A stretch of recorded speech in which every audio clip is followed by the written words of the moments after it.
Boa tarde, pessoal. De novo aqui com vocês. Boa tarde, Janilson, Hope. Boa tarde. Mais uma vez com leitura da Palavra de Deus. Nós vamos estar falando sobre a figueira.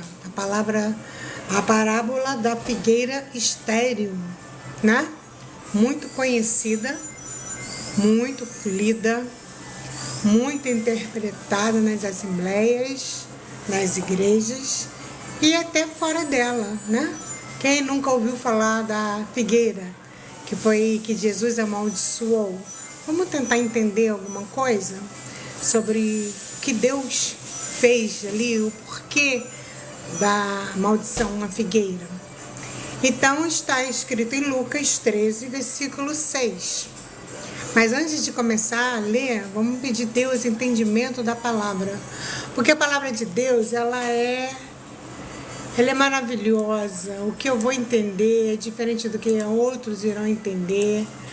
Deus dá de acordo com a situação de cada um, de acordo com a necessidade de cada filho ou filha. Vocês ouvirão barulhos externos, porque tem gente em casa. Mas desde já Deus vem abençoar a vida de vocês abundantemente, tá? Vamos orar agradecendo a Deus. Mais um dia de vida, mais um dia pra gente lutar e vencer, né? Vamos lutar até a vinda do nosso Cristo.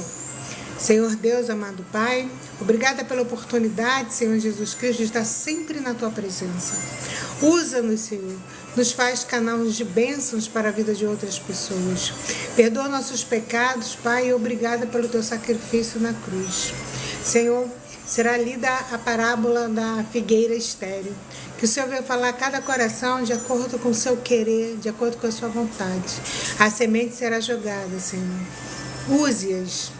Nos abençoe e nos proteja em nome de Jesus. Amém, amém, amém, amém. Vamos lá, a parábola da figueira estéril. O que nós vamos tirar aqui? O que nós vamos espremer daqui? E dizia esta parábola. Está em Lucas 13, versículo 6. Um certo homem tinha uma figueira plantada na sua vinha e foi procurar nela fruto, não a achando. E disse ao vinheteiro: eis que há 3 anos venho procurar fruto nesta figueira e não o acho. Corta-a, porque ela ocupa ainda a terra inutilmente. E respondendo ele, disse-lhe: Senhor, deixa este ano, até que eu a escave e a esterque. E se der fruto, ficará. E se não der, pois a mandarás cortar. Né? Então, essa figueira estava no meio de uma terra fértil, mas não conseguia dar fruto. Estava envolta de toda a fertilidade, mas ela não conseguia produzir os frutos dela. Onde o dono do plantio mandou corta, arranca, joga fora, ela não serve, ela não dá fruto. Mas alguém intercedeu, falou: não, vamos com calma, vamos dar mais uma oportunidade para essa figueira. Vou colocar adubo, vou cuidar dela com carinho, eu vou colocar estercos, e ela irá dar frutos. Caso não dê, de acordo com todo o tratamento que ela recebeu, ela será cortada e virará madeira. O que nós trazemos para o dia de hoje a respeito dessa figueira? Há muitas pessoas que é como essa figueira, né? Ela está no meio de pessoas férteis, ela está no meio de pessoas sadias mentalmente e espiritualmente.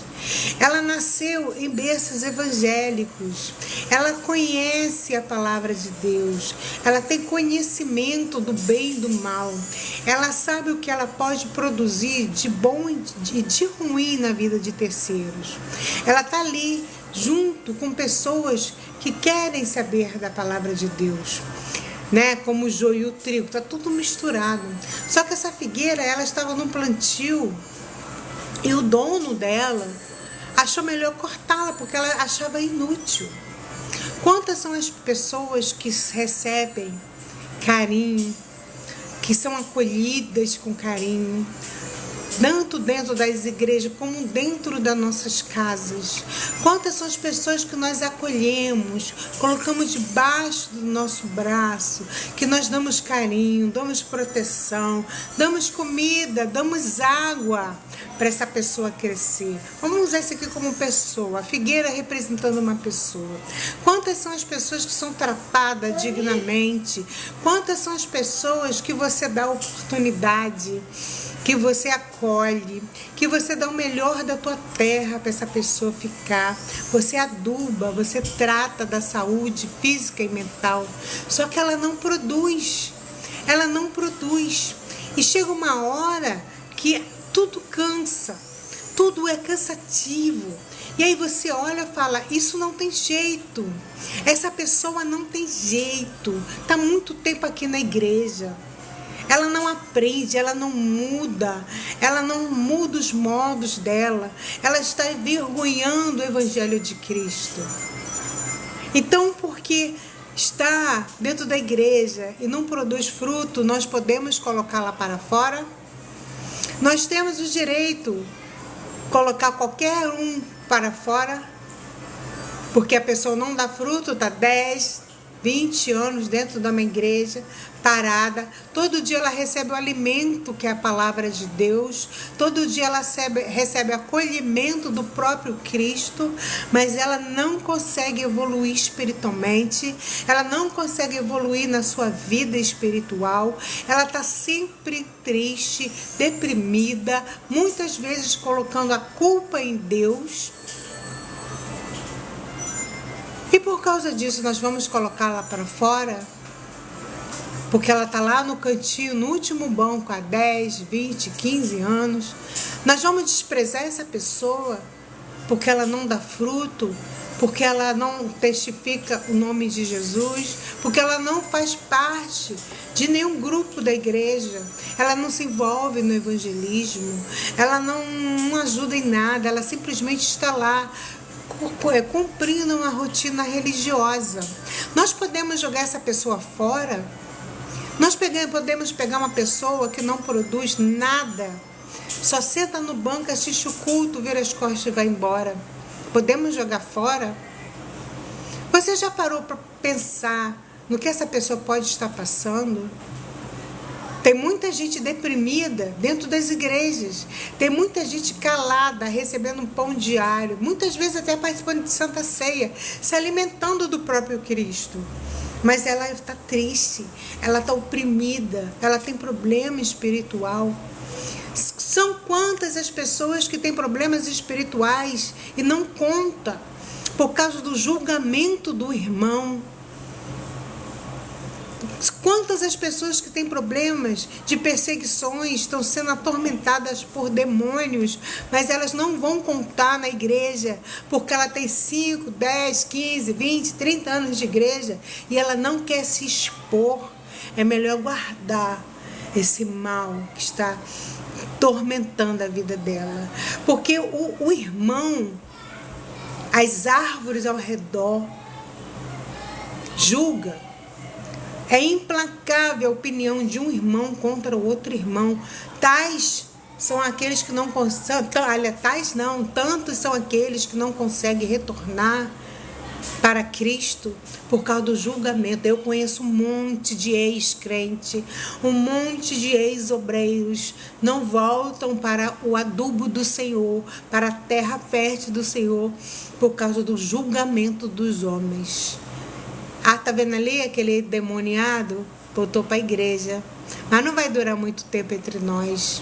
Ele não tem raiz. Ah, tá vendo aquele crente ali? Já rodou todas as igrejas. Não para em lugar nenhum. Esses são exemplos de palavras que a gente ouve falar.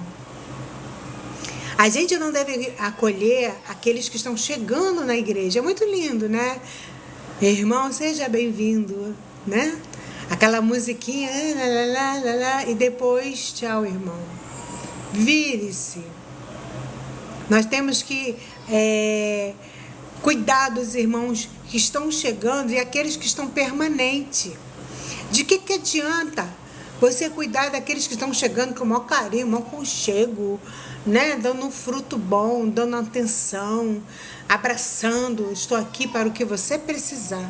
Mas aquele irmão que está lá no banco, deprimido, com muitos problemas, ele já é membro, tem carteirinha de membro, mas ele não passa de um número, de mais um naquela membresia.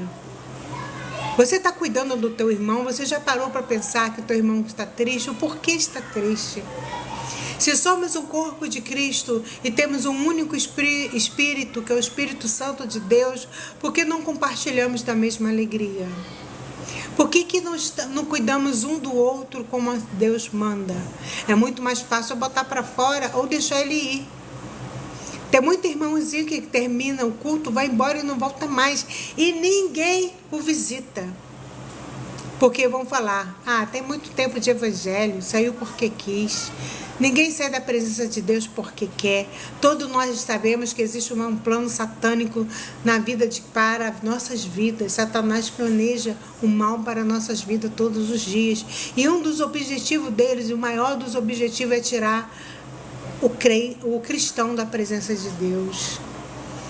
Então vamos falar, corte esse irmão. Ele é inútil. Ele come, bebe, participa de ceia, mas ele não produz. Mas o Senhor não falou isso. O Senhor, Deus, não falou isso. Isso é a opinião do homem. Isso é a opinião das pessoas da igreja, dos velhos profetas que julgam as pessoas, dos velhos profetas que decidem quem deve ficar, quem deve sair, quem deve ir para o retiro, quem não deve ir para o retiro, quem vai participar do louvor, quem não vai participar.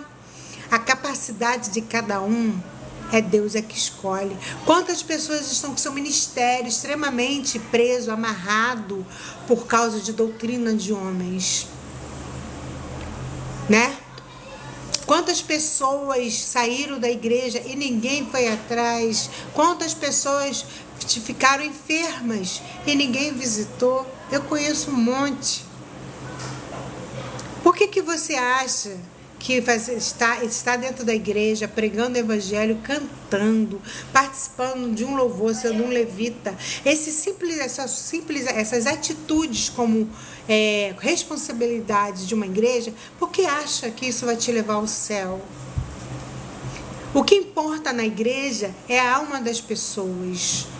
É você cuidar das pessoas. Se você diagnosticar, se você perceber que tem alguém triste na igreja, oprimido na igreja, que não consegue sorrir, que não consegue bater uma palma, que não consegue dar uma glória, ele é calado demais, ele é quietinho demais, conversa com esse irmão. Há casos que são timidez.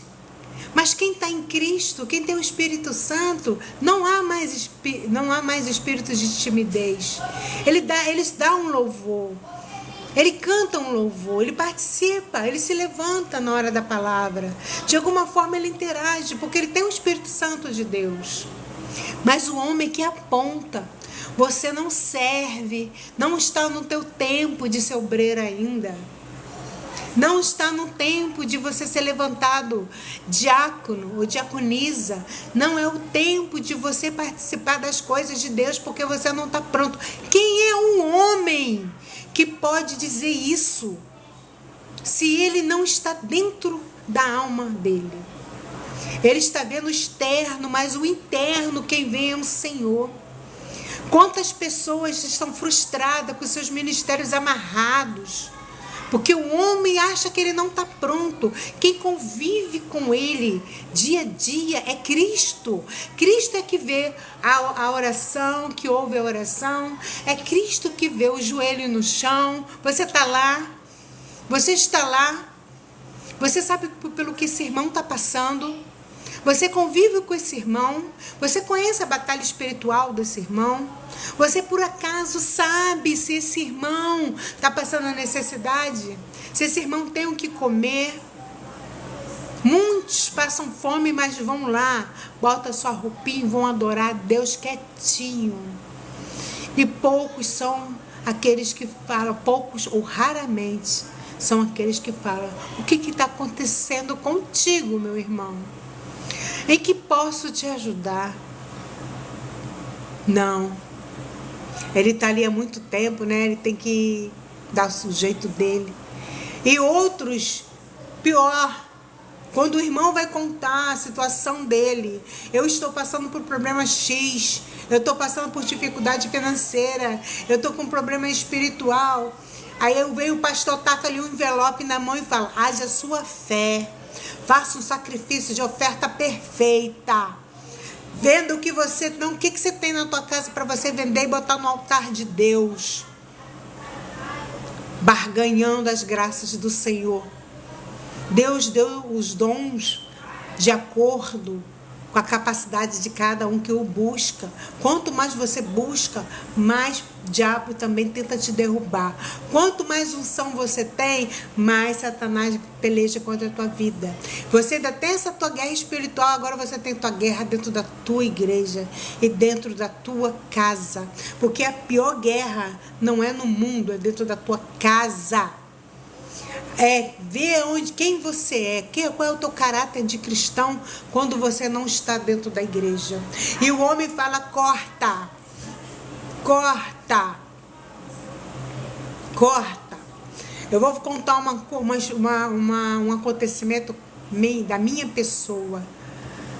Eu já fui obreira de uma igreja, fui levantada obreira por um pastor, por um bispo, Alexandre. E a esposa dele, Jamislene. Nunca vou esquecer esse nome, Jamislene. Mas vou falar uma coisa pra você.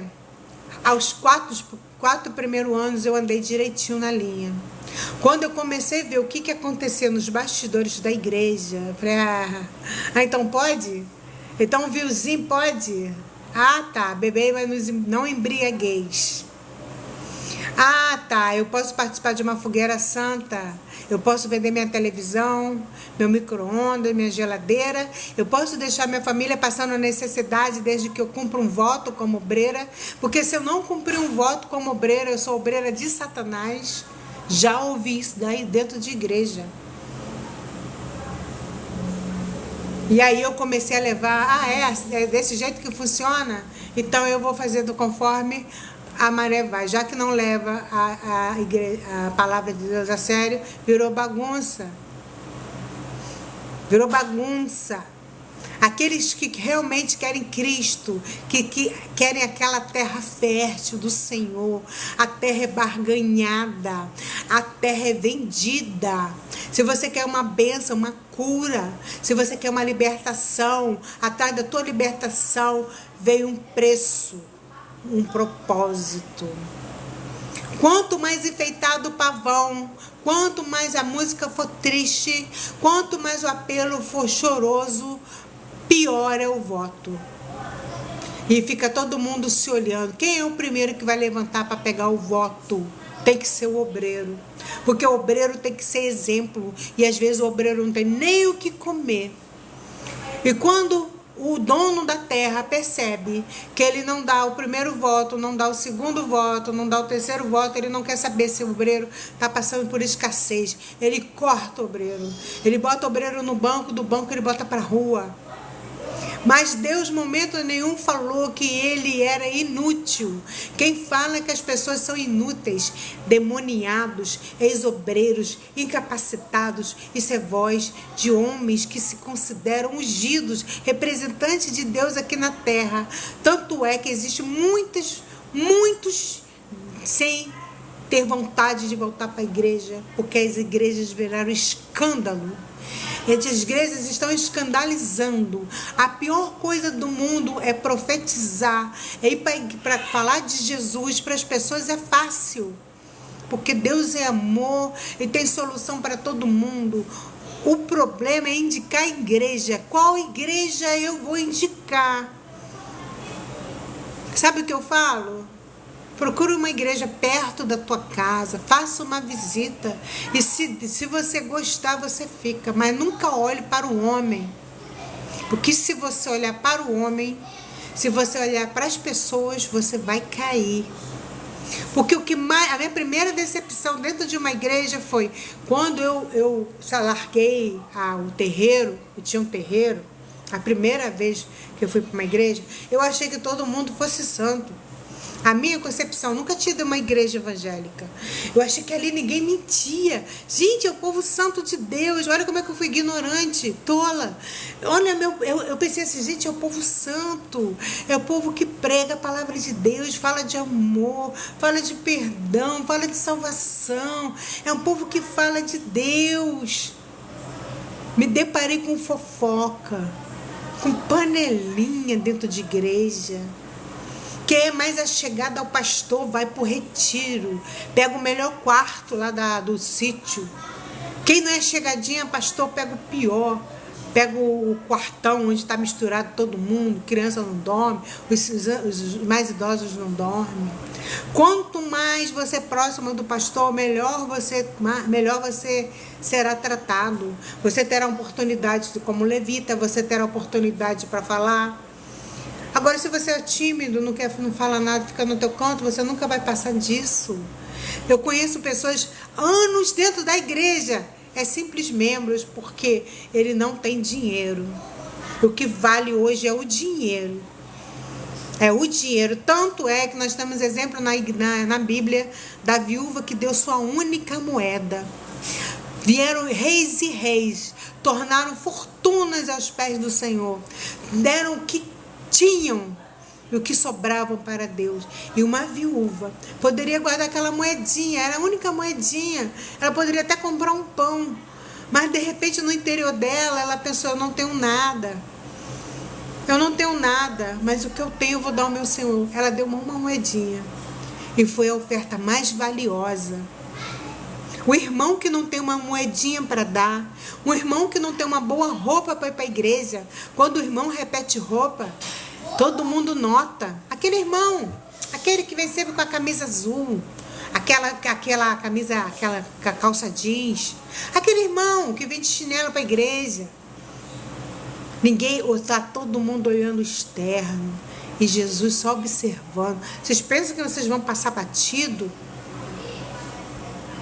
Uma vez eu fui evangelizar para uma igreja onde eu era obreira. Eu sempre gostei de evangelizar a favela. Sempre gostei.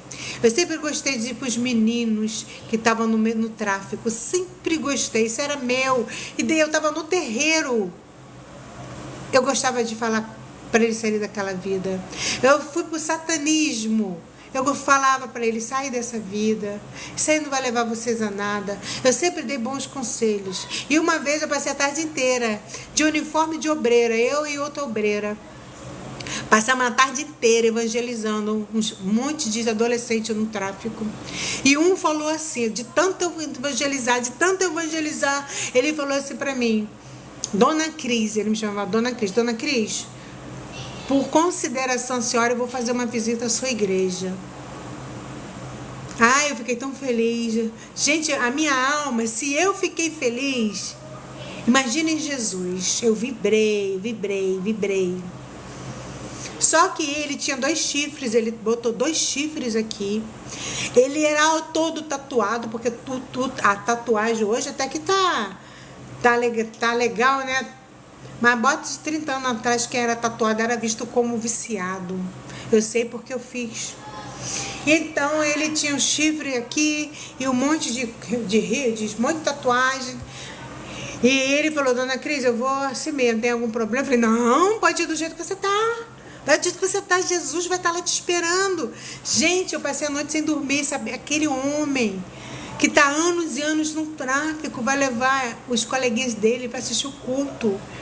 Eu fui toda feliz para a igreja. Falei, pastor, o cara lá que manda lá, vai trazer ele e os amigos aqui para assistir o culto. Pastor, que bom, Dona Cris, que bom. Foram meses falando de Jesus para aquelas pessoas. Quando foi no domingo de manhã, gente, quando ele abriu a porta da igreja, entrou com 3 meninos.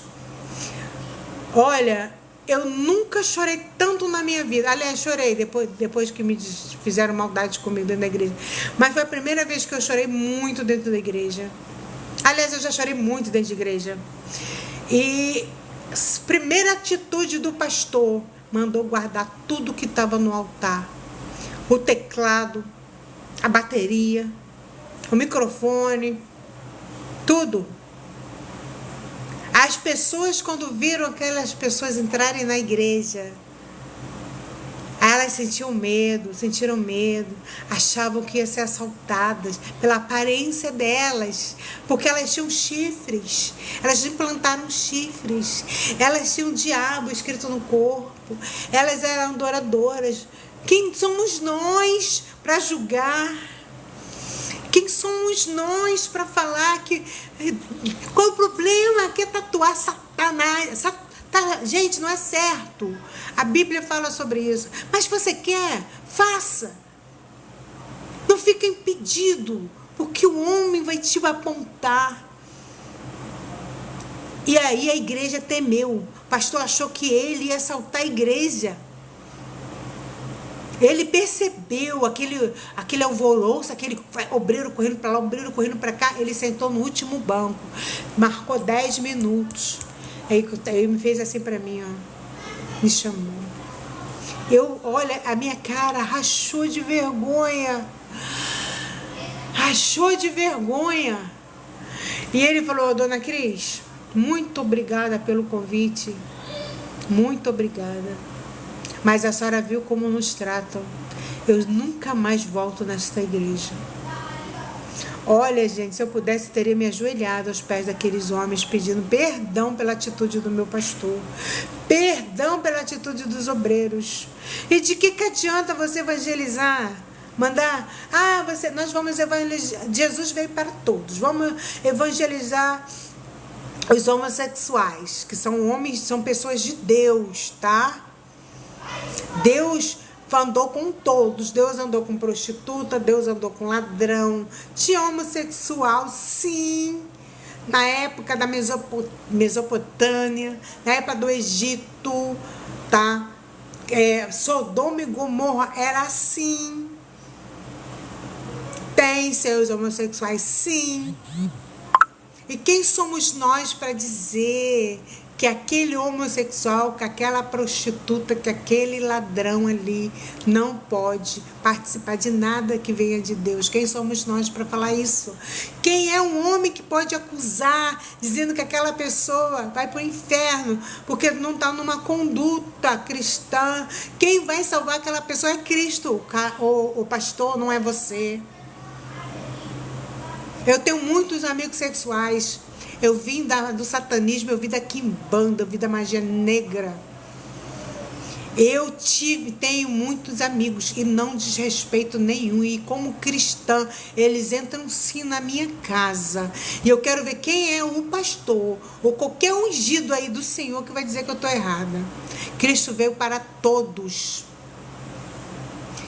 Cristo veio para todos. Ele não aceita o pecado, mas ele ama o pecador. A diferença está aí. Cristo pode tratar pessoas, independente. Eu já ouvi, eu não vou para a igreja porque eu fumo. Pode ir para a igreja. Cristo não vai estar olhando para o teu cigarro. Cristo vai estar olhando para o teu coração. Cristo quer salvar a tua alma. Cristo não está preocupado se você está vestido rosa. O homem que é de rosa para a igreja, vá para a igreja de rosa. Cristo não vai olhar para a tua roupa. Cristo vai olhar para o seu coração. Cristo quer salvar a sua alma. É o homem que vai te olhar. O homem que se acha santo demais. 30 anos de pastor, 30 anos de ministério. O que significa 30 anos? Há mais salvos fora da igreja do que dentro da igreja. Quantas foram as vezes que eu fui para a igreja alegre e voltei com meu coração quebrado de tanta injustiça que eu via dentro da igreja. Quando chega uma pessoa com carro e bota no estacionamento, ela tem um tratamento. Quando a pessoa chega de bicicleta, ela tem outro tratamento. Ela não é igualmente tratada. Não venha com essa. Não venha com essa. Então o homem fala, corta e joga fora, mas Cristo fala, não, espera, dá mais tempo para essa pessoa, deixa ela sentada aí, mesmo que ela não queira fazer nada, deixa ela quieta aí, que eu vou tratar dela. E aí Cristo pega essa pessoa que a igreja rejeita, que a igreja não dá atenção, Cristo pega essa pessoa e transforma. Cristo começa a trabalhar a vida dela no silêncio. E essa pessoa que Cristo rejeitou será um grande vaso de honra para o reino dos céus. E aí eu quero ver a tua cara, que joga as pessoas fora por causa da aparência. Como está escrito aqui, a figueira não dava fruto. E depois o homem falou, corta. E o outro interveio, é Jesus, que é o nosso advogado, fala, não, deixa ela ir. Uma hora ela vai entender. Quantas vezes que eu ia para a igreja, ia para Macumba, ia para a igreja, ia para Macumba, ia para a igreja, ia para Macumba, ia para a igreja, ia para Macumba. Quantas vezes foram as vezes? Deus sabia. E aí? Estão no inferno? Não sei. Estou no inferno? Quem deve saber é você. Como é que eu sei que se eu estou ou não no inferno? Pelas minhas atitudes. É pelas minhas atitudes, é pelo amor que eu tenho pelas pessoas. Eu cuidei de pessoas no espiritismo a minha vida inteira. Hoje eu cuido de pessoas falando de Jesus para salvar a alma, porque eu sei quem é Satanás, eu conheço ele intimamente. Eu conheço no íntimo Satanás. É claro que eu não sei tudo dele, porque todo dia ele muda uma estratégia. Mas o Senhor é o Deus que não muda, a diferença está aí. Deus vai salvar aquele irmãozinho lá na Quimbanda.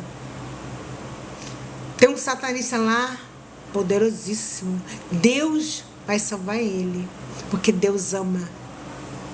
Aquele irmão, ele tem atitudes,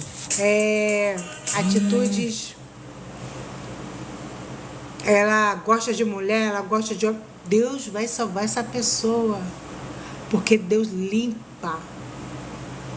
Quem eu era, quantas vidas, quantas coisas ruins eu fiz, e Deus não está tratando de mim até hoje. Deus trata de mim todos os dias. Você acha que eu não tenho problema, que eu não choro? Mas agora eu não choro no colo de ninguém. Eu não procuro, falei ontem, eu não vou procurar ninguém. Eu não vou expor a minha vida a ninguém. De que adianta eu expor a minha vida à igreja? Eu vou expor a Deus. Porque Ele é o único que sabe o que eu tenho e o que eu não tenho dentro de casa. Ele é o único que sabe o que eu tenho e o que eu não tenho na minha alma. E tem outra figueira também, são dois tipos de figueira. Jesus estava voltando com seus discípulos e tinha uma figueira toda florida. Toda florida. E quando a árvore tem flores, com certeza ela tem fruto. É época de frutificar. Quando Jesus viu que a figueira não tinha fruto, ele amaldiçoou a figueira. Vocês conhecem essa história. Por quê? Porque ela era robusta, linda. Então tinha cara de quem tinha fruto delicioso. Frutos deliciosos. E Deus foi comer. Quando Deus se deparou só com as flores, só com a beleza da figueira, Deus amaldiçoou. Assim é você, todo lindão, todo bonitão, com a Bíblia debaixo do braço, arrotando, soberba. Porque existem pastores estrelas. Antes de terminar o culto, ele mete o pé, entrega o microfone para um obreiro orar e você não é atendido por ele. Tá? Quer ver um teste? Procure teu pastor 2 horas da manhã. Procure. Deus, sabe por que Deus amaldiçoou a figueira? Porque ela tinha aparência de crente. A figueira não tinha aparência de que aquela figueira estava na época do fruto. Nem na época do fruto ela estava. Quantas pessoas você conhece que tem aparência de crente, fala como crente, anda com a Bíblia, passa o dia inteiro ouvindo os louvores, tem uns louvores muito irritantes, que nem todo louvor é de Deus. O louvor tem que edificar o Senhor. Fica aqueles gritos estridentes no nosso ouvido. Eu já fui para a igreja, saí com um zumbido, parece que eu estava na Furacão 2000. Eu falei, ué, é o mesmo barulho? A bateria não combinava com a guitarra, que a guitarra não combinava com as vozes. Quem sabe de música sabe que um tem que ouvir o outro para que haja uma sintonia. Mas era... Eu falei, gente, só falta entrar aqui Guns N' Roses, Skid Row, porque é demais. Então tem que ter. E aí o que acontece para a vida? Essa figueira, as figueiras da vida, as pessoas que estão rotando, as irmãs da revelação, as irmãs do sapatinho de fogo, o que ela fala? Tem irmã que só prega maldição. Começa por aí.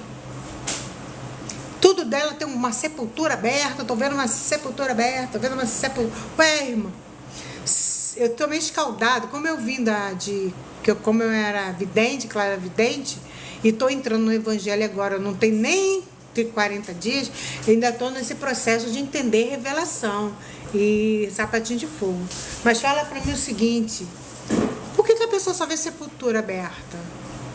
Ah, eu tô vendo uma sepultura aberta, eu repreendo na hora, tá repreendida. Eu te repreendo. Em nome do Senhor, eu fecho essa sepultura que tu tá vendo agora. Por quê? Porque é pelo fruto que se conhece a árvore.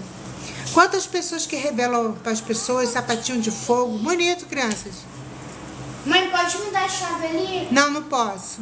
A Sarah que mandou... Você vai estragar essa live também? Não. E quantas são as pessoas que têm essa postura de santidade? É uma figueira, essa pessoa é uma figueira, ela tem pose de fruto e ela não dá fruto. Ela não evangeliza, ela não ajuda ninguém, ela não quer saber da tua dor. E aí aí ela é uma figueira, é o exemplo.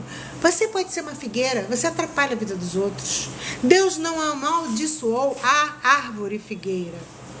Deus amaldiçoou a mentira, porque ela se passou como frutífera naquela época, e nem época de fruto ela tinha para dar. Então, não pense em deixar de ir para a igreja porque A e B estão te notando. A e C estão comentando. Vão sempre comentar. Sempre comentar. Não, olhe para o alvo que é Jesus. Suporte a dor, suporte. E você vai ter vitória em Cristo Jesus.